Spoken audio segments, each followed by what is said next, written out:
Hi class, Car here, and today I'm going to discuss the process of micturition, or also known as the act of urinating. Now we're going to start off with involuntary micturition. Now this is partly controlled by the spinal micturition reflex. So once the bladder is full, so it contains roughly 200 milliliters of fluid, this will cause the stretch receptors in the bladder to become excited.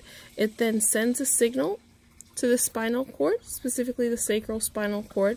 Now, signals are returned to the bladder via the parasympathetic fibers in the pelvic nerve, which will cause the detrusor muscle to become excited and relax the internal ureteral sphincters, and then urine is involuntary release.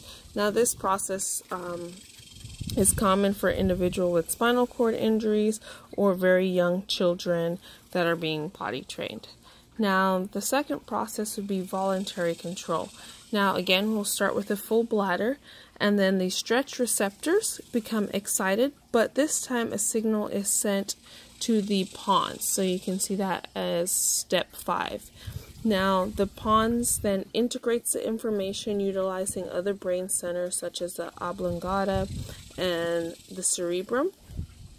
Now, if it is time to urinate, then the pons returns the signal via interneurons, and then we go back and it will excite the detrusor muscles and relax the internal ureteral sphincter, and then urine is voided. Now, let's say the bladder is full and it's time to go to the restroom, but there's not one close by. So if it's not time to go, then we'll see step 7. The cerebrum excites the spinal interneurons, but that keeps the external ureteral sphincters contracted, and urine remains in the bladder.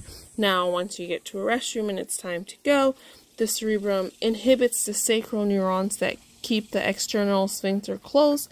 The external ureteral sphincter relaxes, and then urine is voided.